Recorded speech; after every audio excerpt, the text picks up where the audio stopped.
I'm Elena, your host, and I am absolutely thrilled you're here with me today.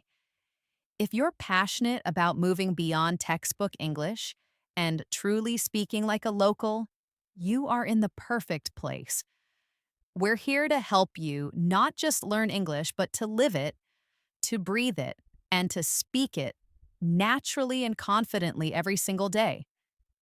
If you're new to our community, please do yourself a favor and hit that subscribe button right now. You won't want to miss our daily doses of real world English learning. Today, we're diving headfirst into a topic that is both fascinating and fundamentally crucial for anyone looking to master authentic American English: idioms and slang.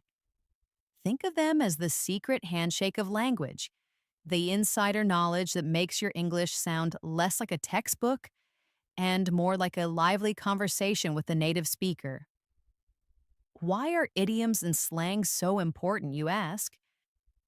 Well, imagine trying to understand a deep conversation, a hilarious stand up comedy show, or even your favorite American TV series without knowing these phrases. It's like trying to navigate a city with half a map. You'll get lost in translation, miss the jokes, and misunderstand the real emotion behind the words. Idioms, in particular, are phrases where the meaning isn't obvious from the individual words, like saying, "It's raining cats and dogs," when you mean it's raining heavily. If you don't know the idiom, you'll be looking for actual animals falling from the sky. Slang, on the other hand, is the informal, often trendy vocabulary that's specific to a particular group or region, constantly evolving, and gives your speech a contemporary, authentic edge. By the end of this incredibly comprehensive episode, you won't just have a list of phrases. You'll have a deeper understanding of how Americans truly communicate. You'll gain practical tools to decipher fast paced conversations. And more importantly, you'll feel empowered to actually use these expressions yourself, making your English sound effortless, confident, and genuinely American. So get ready to open your ears, stretch your mind, and perhaps even grab a notepad, because we're about to unlock some of the most vital linguistic keys to speaking English like a true local. Let's get started. All right, let's kick things off with some classic American idioms.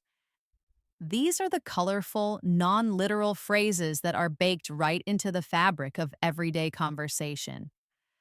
Mastering these will give you a significant boost in sounding natural.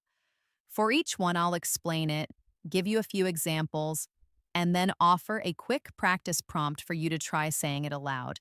First up, a very common one for when you're feeling unwell: under the weather.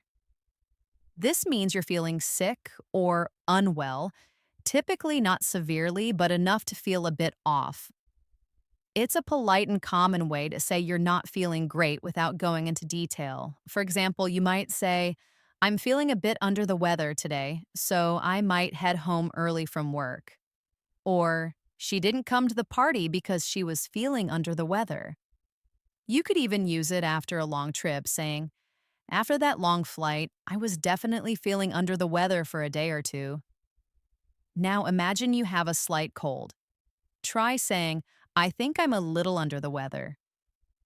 Next, for something incredibly easy: piece of cake. This refers to something that is very easy to do, requiring little effort. You might hear this in a sentence like, "Don't worry about that math problem. For me, it was a piece of cake." Or, "The presentation went smoothly. It was an absolute piece of cake." It's also great for describing a quick learning curve. "Learning to use this new software was a piece of cake once I watched the tutorial." Now think of something you find super easy. How would you describe it? Say, "That test was a piece of cake." Here's a fun one, often used to tease out a secret: spill the beans. This means to reveal a secret or tell something that was supposed to be kept private. It implies accidentally or impulsively revealing information. For instance, come on, spill the beans. What did he say about the surprise party? Or, I accidentally spilled the beans about their engagement before they could announce it. Sometimes someone just wants to tell, she really wanted to spill the beans about the new project, but she managed to keep quiet. Imagine someone's holding back exciting news. Try saying, seriously, just spill the beans already. When it's time to go, hit the road. This simply means to leave, to begin a journey. It's a casual and direct way to announce departure. You could say, it's getting late. We should probably hit the road if we want to beat traffic. Or, we decided to hit the road early in the morning to avoid the heat. If you've got a long trip ahead, I've got a long drive ahead, so I need to hit the road soon. When you're ready to go home, try saying, all right, time to hit the road. To end your work or activities, call it a day night. This means to stop working on something or doing an activity for the rest of the day or night. It's a common way to signal the end of a task or shift. For example, I'm exhausted. Let's call it a day and pick this up tomorrow morning. Or, after studying for 5 hours, she decided to call it a night and get some rest. When you finish the main part of a project, we finished the main part of the project, so I think we can call it a day. When you've done enough work or activity for the day, say, that's enough for now, I'm going to call it a night. Next up, for pinpoint accuracy, hit the nail on the head. This means to describe exactly what is causing a situation or problem. To be precisely right. It's a strong way to acknowledge someone's keen insight. You might hear, you really hit the nail on the head with that explanation. That's exactly what happened. Or his analysis of the market problem truly hit the nail on the head. And when you give someone a great idea, when you said we needed more communication, you hit the nail right on the head. When someone says something perfectly accurate, try, wow, you totally hit the nail on the head. And for anything expensive, cost an arm and a leg. This refers to something being very expensive, costing a great deal of money. For instance, that new sports car looks amazing, but it must cost an arm and a leg. Or, getting those repairs done on the house is going to cost an arm and a leg. It's also great for travel. I really want to travel, but flights these days cost an arm and a leg. Imagine a really expensive item you want. Say, oh, that designer bag must cost an arm and a leg. To ensure everyone is aligned, on the same page. This means to be in agreement or have the same understanding about something, to share the same information or viewpoint. You could say, before we move forward, let's make sure we're all on the same page about the project goals. Or, after our meeting, I think everyone is finally on the same page regarding the new strategy. For teamwork, we need to get the team on the same page before we present to the client. Check for understanding with a friend or colleague. Are we on the same page about tomorrow's schedule? When you're being adaptable, go with the flow. This means to adapt to a situation rather than trying to control it, to be relaxed and flexible and accept things as they happen. For example, our plans might change unexpectedly, so let's just go with the flow and see what happens. Or, he's very easygoing. He always just goes with the flow. Sometimes in life, you just have to embrace it. Sometimes in life, you just have to go with the flow instead of fighting against it. Imagine a flexible situation. Say, I'm easy. I'll just go with the flow today. A classic for good luck, break a leg. This means good luck. It's almost always used before a performance like a play, concert, or presentation, or before a challenging task. You might hear, "You've got a big presentation today. Break a leg. I know you'll do great." Or, before going on stage, the director told the actors to break a leg. It's also great for interviews. "I hope you break a leg at your job interview tomorrow." Wish someone good luck before a challenge. "Break a leg on your exam." When you have to endure something tough, bite the bullet. This means to endure a difficult or unpleasant situation because it is unavoidable. To face a difficult situation with courage. For instance, "I really don't want to work overtime, but I guess I'll just have to bite the bullet and get it done." Or, "The project was complicated, so we had to bite the bullet and work late all week." Sometimes it's just a tough choice. It's a tough decision, but sometimes you just have to bite the bullet and do what's necessary. Mentally prepare for a difficult, unavoidable task. Say, "Time to bite the bullet and call my boss about that mistake." To grab someone's attention. Catch someone's eye. This means to attract someone's attention. It can be literal, like making eye contact, or figurative. You might hear, "I tried to catch the waiter's eye, but he was busy serving another table." Or, "That bright red dress really caught my eye in the store window." For a new idea. His innovative idea immediately caught the investor's eye. Think about noticing something attractive or interesting. Say, "That colorful painting really caught my eye in the gallery." If a skill is fading, lose your touch. This means to no longer be as good at something as you once were, to lose a skill or ability you used to possess. For example, "I used to be a great baker, but my cakes are terrible now. I think I've lost my touch." Or, "The tennis player admitted he might have lost his touch after several losses." If someone's been away, he's been out of the game for a while, so he's worried he's lost his touch. If you feel like you're not as good at something anymore, say, "I think I'm losing my touch at playing guitar." When nerves strike before a big event, get cold feet. This means to suddenly become too frightened or nervous to do something you had planned to do, often something important like a wedding or a big decision.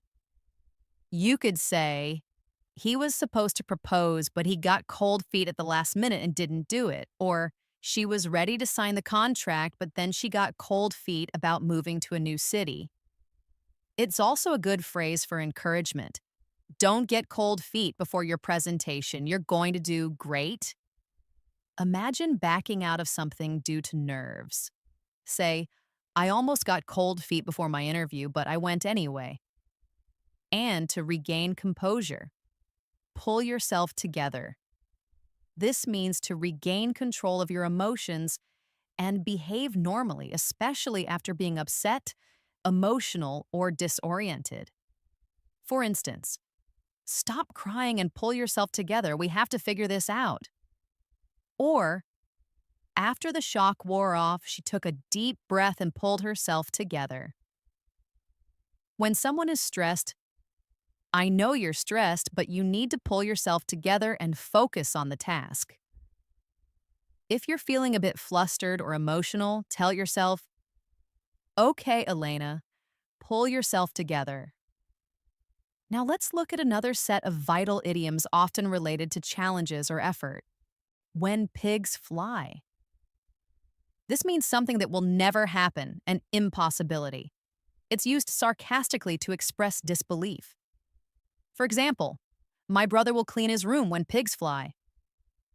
Or if someone asks for a raise, "Do you think they'll give us a raise this year?" "Yeah, when pigs fly." And for apologies. "She said she'd apologize, but I think that will happen when pigs fly." Think of something highly unlikely. Say, "He'll finish his project on time." when pigs fly. Bite off more than you can chew. This means to take on a task that is too big or too difficult to handle, to attempt something beyond your capability.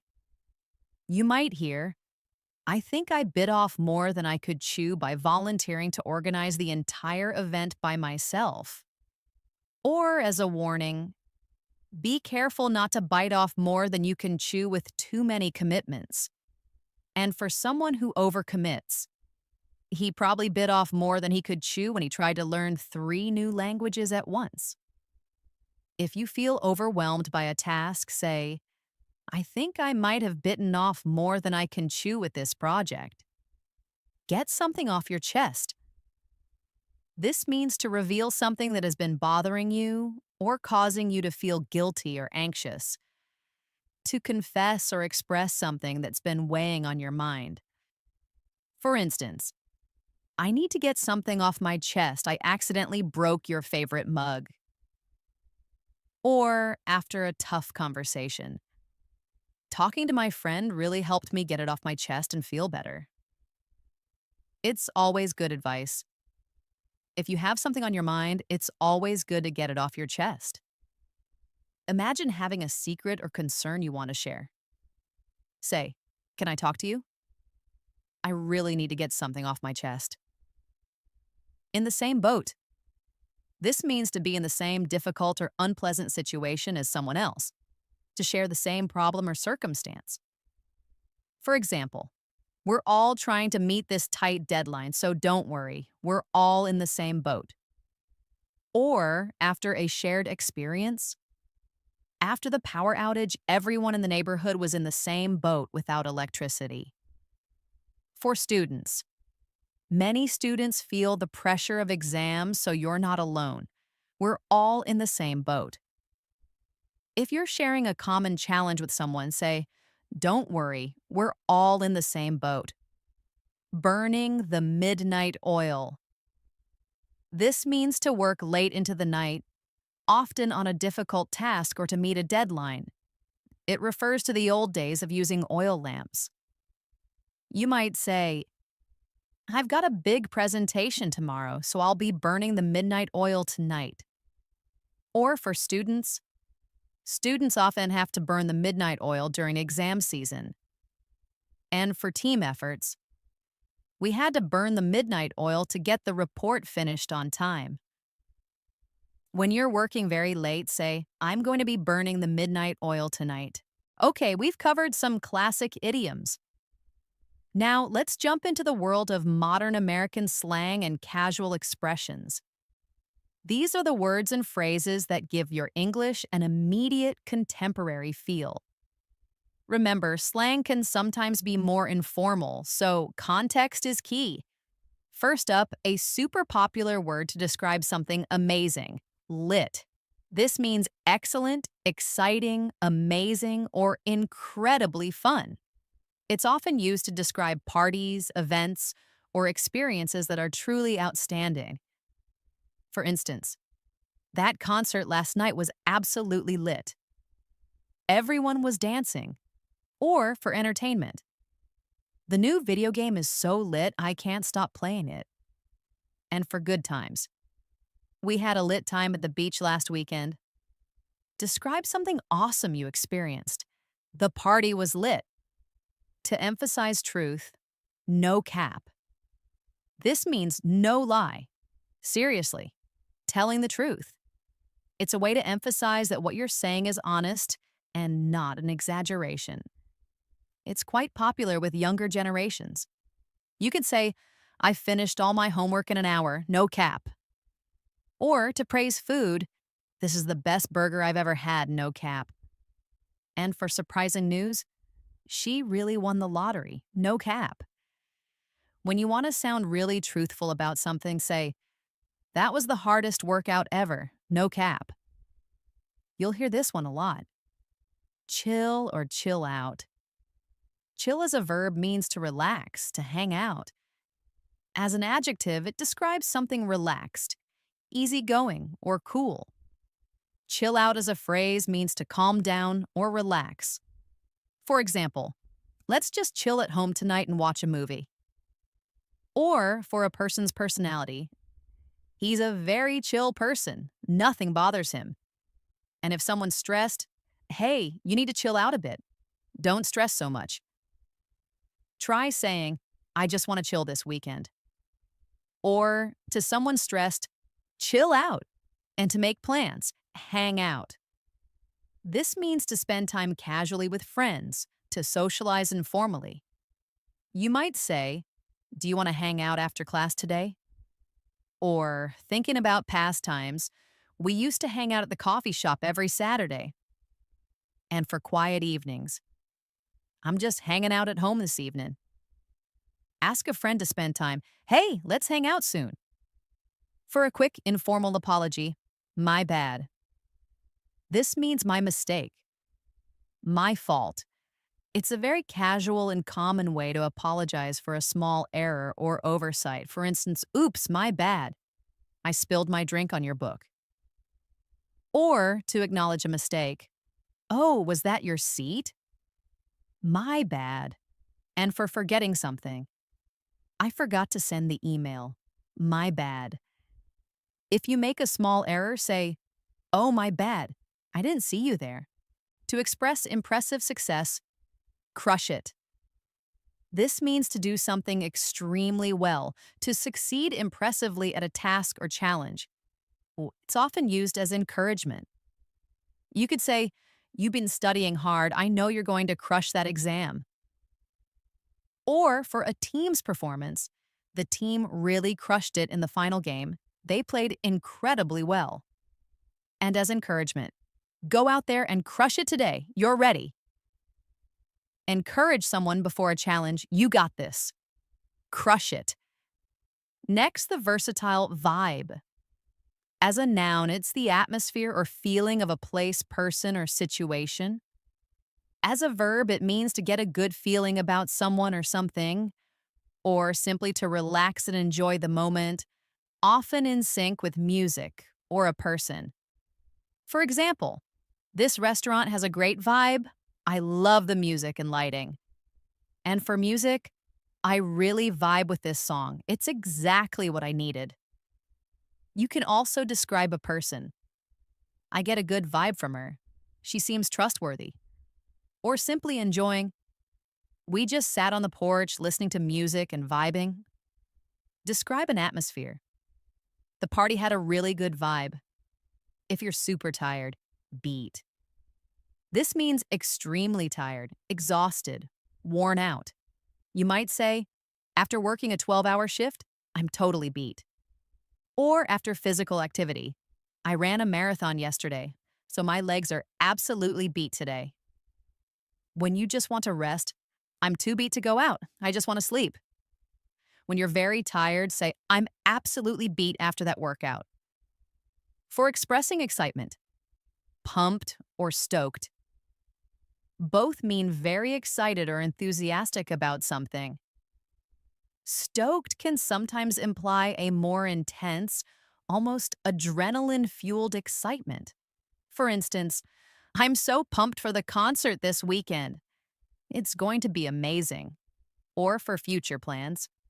She's really stoked about her vacation to Hawaii next month. And for anticipation, are you pumped for the big game tonight? Share your excitement about an upcoming event. I'm so stoked for the new movie. A highly relevant modern term, binge watch. This means to watch many episodes of a TV show continuously, one after another, often for an extended period. You could say, I spent all weekend binge watching that new series on Netflix. I couldn't stop.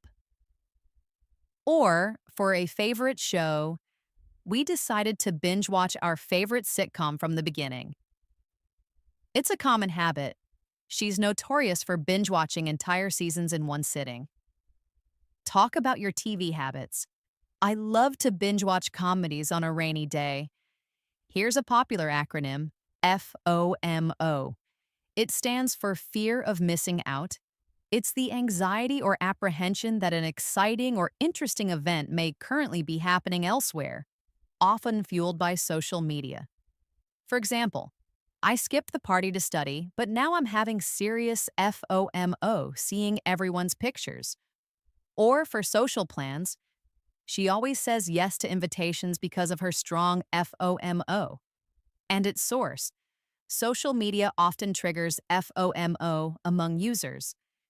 If you feel like you're missing something fun, I've got major FOMO right now. Wish I was there. For subtle versus obvious, low key and high key. Low key means done or said in a subtle, quiet, modest, or understated way. It's often used to describe a quiet preference or something you're secretly feeling. High key means done or said in an obvious, overt, or noticeable way, very openly. For instance, I'm low key excited about the trip, but I don't want to jinx it. And for strong feelings, he's high key obsessed with that new video game. He talks about it constantly. You can also describe events.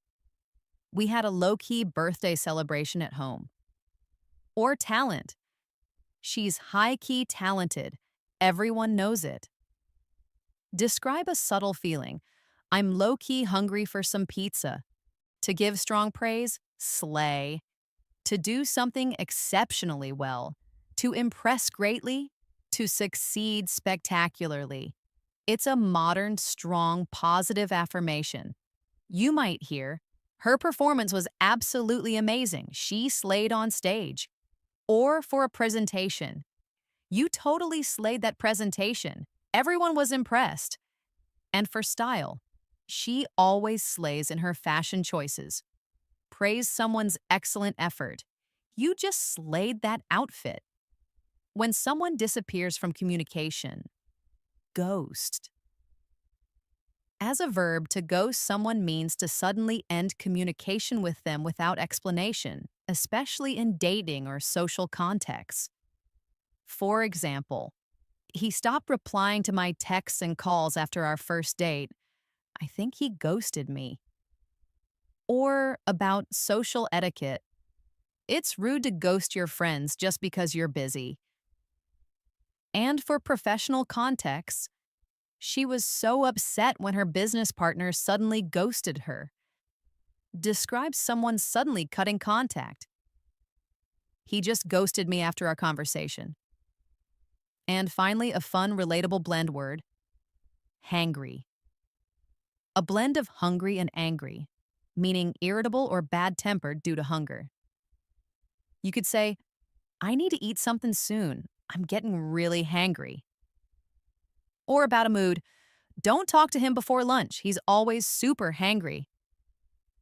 And for kids, my toddler gets very hangry if he misses a meal. When hunger makes you grumpy, say, watch out, I'm getting a little hangry. Fantastic! You're really picking up on these. Let's keep building that vocabulary of natural American expressions. These next phrases are perfect for specific everyday situations and will make your conversations flow even more smoothly. First, to describe difficult situations. Pull in your leg. This means to tease someone, to trick someone in a playful way. It's a lighthearted form of deception. For instance, don't worry, I'm just pulling your leg. I didn't actually win the lottery. Or to confirm, are you serious or are you pulling my leg? Some people are always doing it. He's always pulling my leg with silly stories. When you're teasing someone, say, ha ha ha, I'm just pulling your leg. When you're keeping a low profile, keep a low profile. To avoid attracting attention or publicity, you might hear, after the scandal, he decided to keep a low profile for a while. Or after success, she's been trying to keep a low profile since she won the award. For busy times. During the busy season, it's hard to keep a low profile at work. If you want to avoid being noticed, say, I'm just trying to keep a low profile today.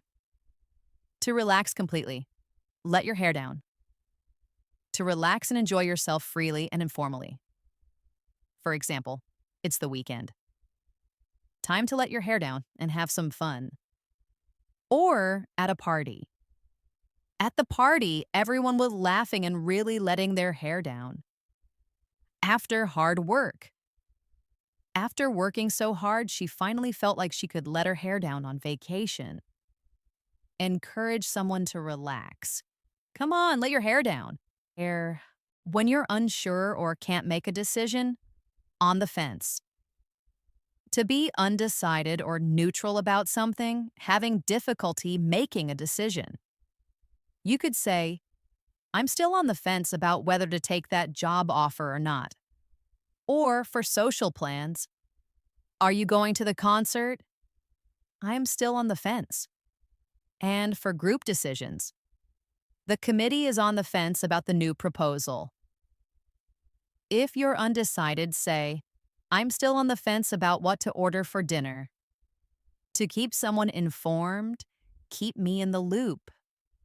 To keep me informed about developments or progress, include me in the communication. For instance, please keep me in the loop about any changes to the project schedule. Or if you missed something, I wasn't at the meeting, so could you keep me in the loop on what was discussed? For teamwork. It's important to keep everyone in the loop so no one is left out of decisions. Ask to be kept informed. Just keep me in the loop on that, okay? When something is very rare, once in a blue moon. This means very rarely, on very infrequent occasions. A blue moon is a rare second full moon in a single calendar month. For example, my brother lives abroad, so I only see him once in a blue moon. Or for habits, she only eats fast food once in a blue moon. And for big wins, our team wins a championship once in a blue moon. Describe something you do very rarely. I only go shopping for clothes once in a blue moon. To reveal your true feelings, wear your heart on your sleeve. To openly show your emotions or feelings rather than keeping them hidden. You might hear, she tends to wear her heart on her sleeve, so you always know how she's feeling. Or for passion, he's not afraid to wear his heart on his sleeve when it comes to his passion for music. And for vulnerability, it can be difficult to wear your heart on your sleeve because you're vulnerable. Describe someone very open with emotions. He always wears his heart on his sleeve. When you're extremely busy, swamped. To be overwhelmed with a large amount of work or tasks, extremely busy. For instance, I can't take on any new projects right now. I'm completely swamped. Or for busy teams, the customer service team is swamped with calls after the system outage. And for professions, during tax season, accountants are always swamped.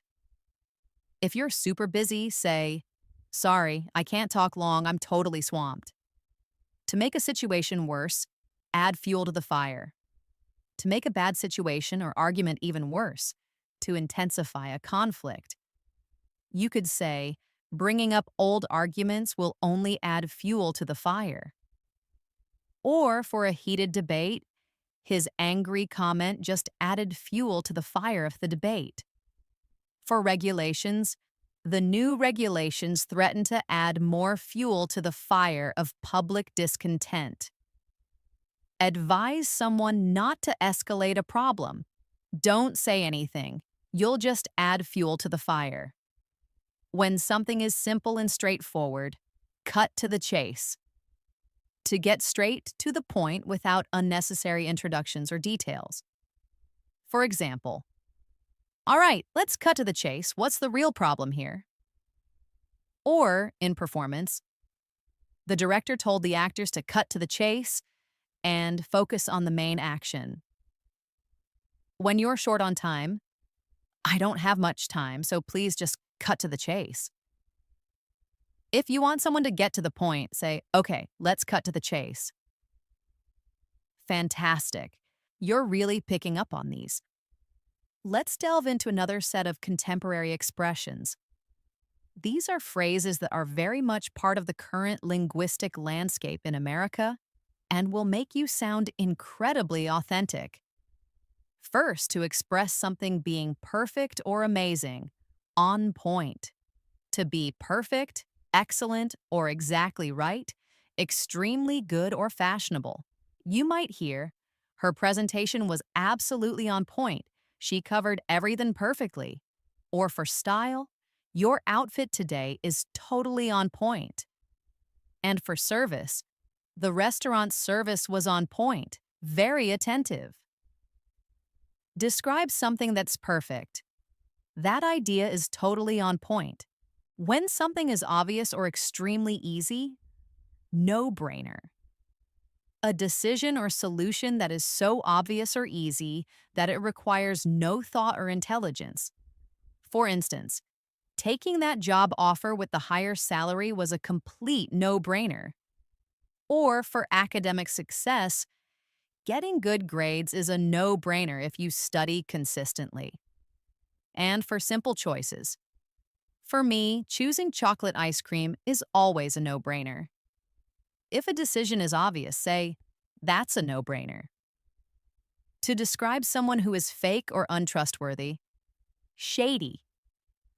This means suspicious, dishonest, or morally questionable. You could say, I got a weird feeling from that person, they seemed a bit shady. Or for business, there's a lot of shady business going on in that company. And for questionable comments, he made some shady comments that made me distrust him. Describe someone suspicious. I think that deal sounds a little shady. When you're fully absorbed in something, in the zone. To be fully focused and performing at your best, completely immersed and undistracted. For example, when he's coding, he's totally in the zone and doesn't notice anything else. Or for athletes, the athlete was in the zone during the last half of the game. It's a great feeling. I love those moments when I'm just in the zone and time flies by. When you're performing optimally, say, I'm really in the zone with my work today. To praise someone's excellent performance, killed it. To perform extremely well. To do something perfectly or impressively. Similar to slay. You might hear, her presentation was incredible, she really killed it. Or for a band, the band absolutely killed it at the concert last night. And for exams, you totally killed it on that exam. Praise a great performance. You killed it on stage. When something is extremely funny, I'm dead or I'm dying. An exaggerated way to say something is incredibly funny, hilarious, or overwhelming with laughter. For instance, that joke was so funny, I'm dead. Or watching a video. Watching that video, I was literally dying of laughter. And for reactions, his reaction was priceless, I'm dead. React to something hilarious. Oh my gosh, that's so funny, I'm dying. When you're feeling excited and ready, hyped up. To be very excited, enthusiastic, or stimulated about something, often due to anticipation. You could say, the fans were all hyped up for the concert to start. Or for personal events, I'm super hyped up for my birthday next week. And after a stimulant, he got all hyped up after drinking 3 energy drinks. Express strong excitement. I'm really hyped up for the game tonight. To describe someone who is generally unoriginal or basic. Basic. Referring to things or people that are unoriginal, conventional, or stereotypical, often in a derogatory way. Usually implies someone follows popular trends without much individuality. For example, pumpkin spice lattes and Ugg boots are considered basic by some. Or for music taste, he only listens to the most popular pop songs, he's so basic. And for plots, that movie plot is so basic, I've seen it 100 times. Describe a very common trend. That kind of fashion is pretty basic. To make plans or meet someone, link up. To meet up or connect with someone, often informally, you might say, let's link up for coffee tomorrow morning. Or to coordinate, I'll text you later to figure out where we can link up. For collaborations, the two teams decided to link up for a joint project. Suggest meeting. Hey, want to link up after work? When you're completely exhausted, wiped out. To be extremely tired, utterly exhausted. Similar to beat. For instance, after hiking all day, I was completely wiped out. Or after a workout, that intense workout left me feeling totally wiped out. And for kids, the kids were wiped out after a day at the amusement park. When you're very tired, I'm wiped out, I need a nap. When someone is being overly dramatic, extra. This means excessive over the top, or overly dramatic in behavior or appearance. You could say, he always makes such a scene. He's so extra. Or, for fashion, that outfit is a bit extra for a casual dinner, don't you think? And for small issues, she was being so extra about her tiny paper cut. Describe overly dramatic behavior. He's so extra when he complains. To casually refer to something that's great, dope. Excellent, very good, impressive, or cool. For example, that new song is really dope. Or, for possessions, he got a dope new car. And for skills, your photography skills are dope. Praise something cool. That's a dope jacket. Incredible work so far. We've covered a huge amount of ground, from timeless idioms to modern slang that defines casual American conversation. But simply knowing these words isn't enough. The real magic happens when you understand how to use them in context and, perhaps more importantly, how to recognize them when native speakers use them. Let's explore a few more valuable expressions and then talk about how to truly integrate all of this into your everyday English. First, to express being able to handle something, got it covered. To have taken care of something, to have everything under control. For instance, don't worry about the dinner, I've got it covered. Or in a dialogue, who's bringing the drinks? I've got it covered. For delegating, just focus on your part, I'll get the rest covered. Offer to handle something. Don't stress, I've got it covered. When something is not a problem, no biggie. This means no problem. It's not a big deal. Unimportant. It's a very casual way to downplay an issue. You could say, thanks for picking up my mail. No problem, no biggie. Or for minor delays. I know I'm a few minutes late, but it's no biggie, right? And for plans. If you can't make it, it's no biggie. We can reschedule. If something isn't a problem, say, it's no biggie, honestly. A common affirmative. You bet. This means certainly. Absolutely. You're welcome. It's a pleasure. Used as a strong agreement or a more enthusiastic, you're welcome. For example, thanks for helping me move. You bet. Or for a confirmation, are you coming to the party? You bet I am. And for offering help, can you lend me a hand? You bet. Respond enthusiastically to a request or thank you. Can I count on you? You bet. To say goodbye casually, catch you later or catch you later. This means see you later, goodbye. A very informal way to say farewell. You might say, I've got to go, catch you later. Or, after a good visit, it was good seeing you, catch you later. And for future meetings, I'll finish this up and then catch you later at the cafe. Say goodbye casually. All right, I'm out.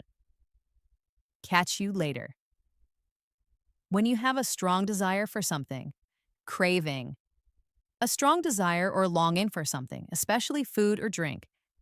It can also be used for non-food items. For instance, I'm really craving a slice of pizza right now. Or, after a tough day, After that intense meeting, I'm craving a quiet evening. And for adventures, she has a serious craving for adventure. Express a strong desire. I'm craving something sweet. To describe something that didn't happen. Flop. A complete failure, something that does not succeed at all. You could say, the new movie was a total flop at the box office. Or for business ideas, his business idea turned out to be a complete flop. And for events, despite all the effort, the event was a flop due to bad weather. Describe a failure. The concert was a total flop. When something is very exciting or surprising, mind-blowing. Extremely impressive, exciting or surprising, awe-inspiring. For example, the special effects in that film were absolutely mind-blowing. Or for facts, I just read a mind-blowing article about space travel. And for talent, her talent is truly mind-blowing. I've never seen anything like it. Describe something amazing. That magic trick was mind-blowing.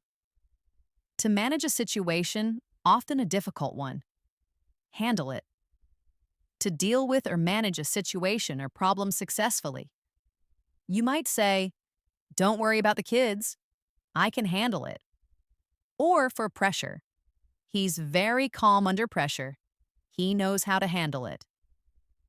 For delegation, I'll take care of the paperwork. You just handle the clients. Assure someone you can manage. Leave it to me. I can handle it. When someone is being overly dramatic or emotional, melodramatic.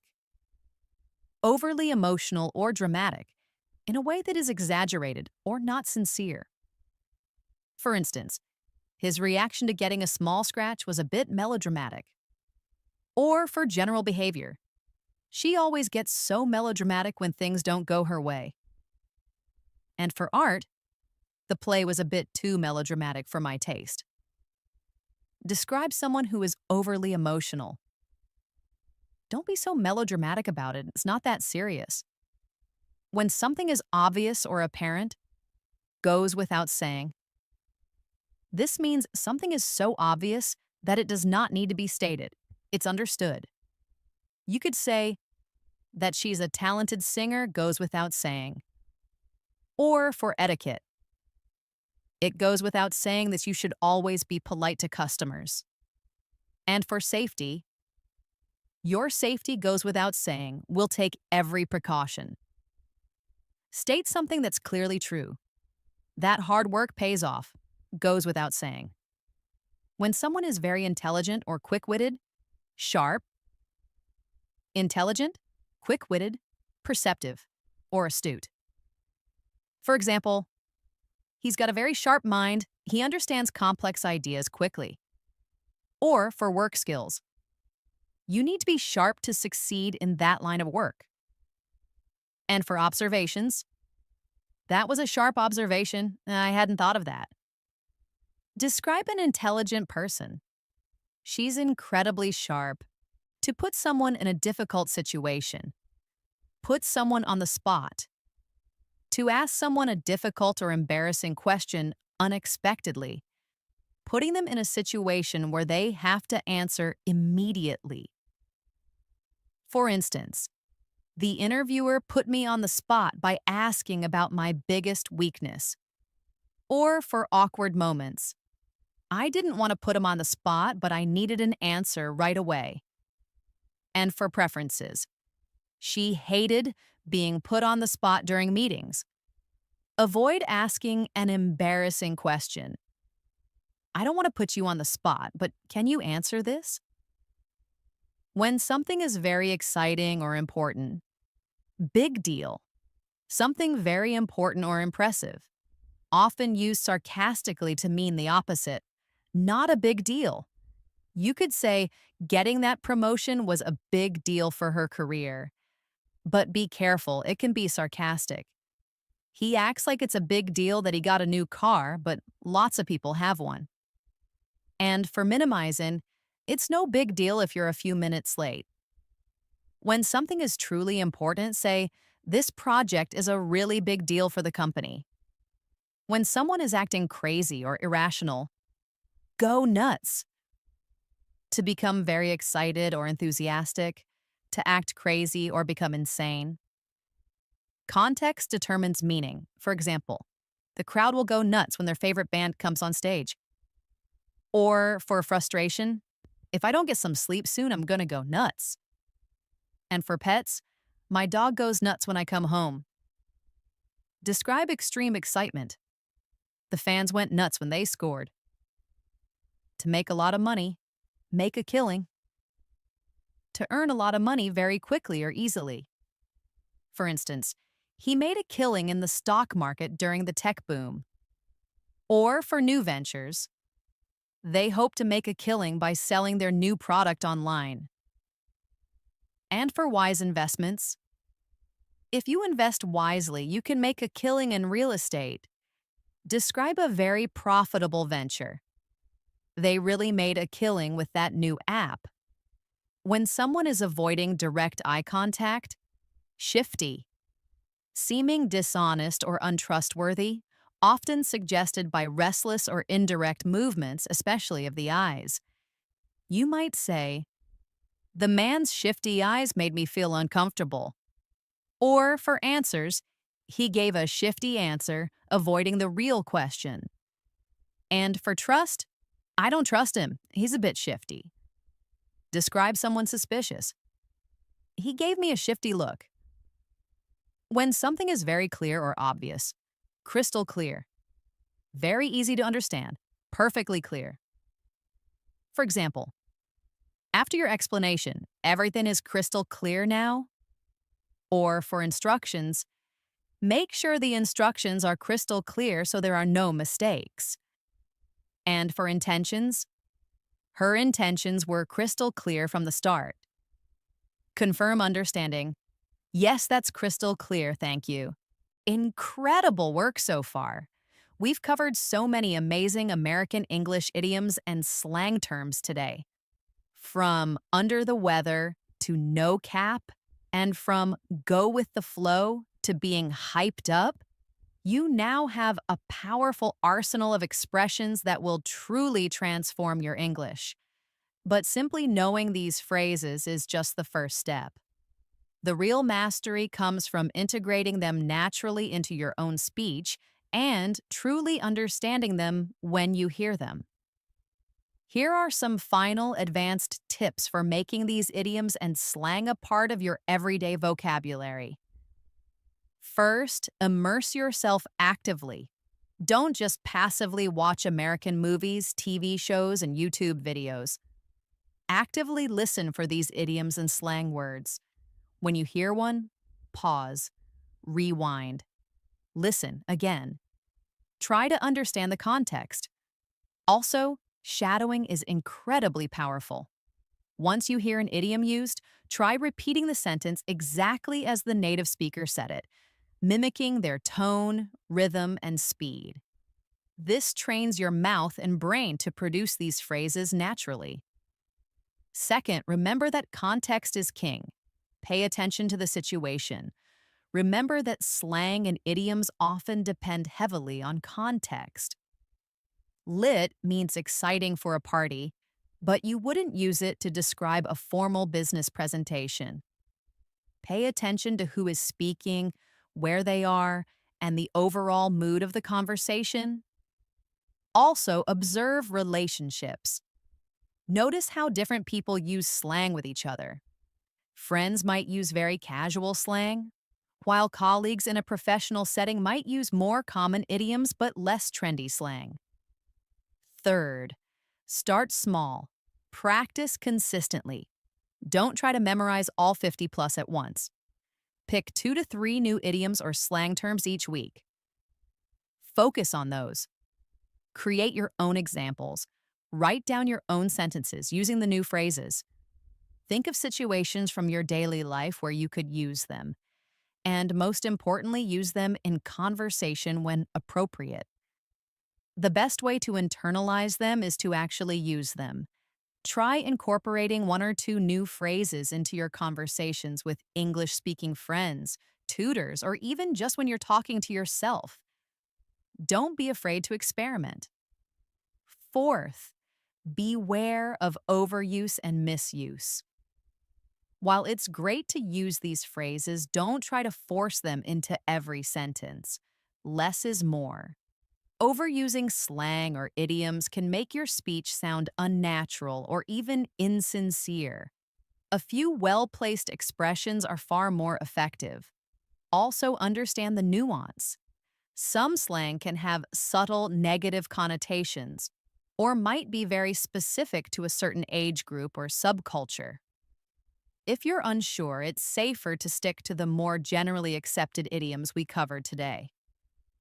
Finally, maintain your curiosity. Keep learning. Language is always evolving. New slang terms emerge and old ones fade away. Stay curious, keep listening, and always be open to learning new expressions. Learning idioms and slang is truly a journey, not a destination. It's about opening yourself up to the vibrancy and expressiveness of American English. By focusing on these authentic phrases, you're not just expanding your vocabulary, you're gaining a deeper insight into the culture and the way native speakers truly think and feel.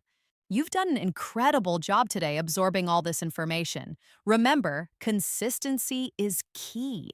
The more you practice, the more confident you'll feel, and soon, these American English idioms and slang terms will become a natural part of your fluent, confident English. That's all for today's deep dive into American English idioms and slang on English in moments. I sincerely hope you found this episode helpful and that you're feeling more confident about speaking like a local.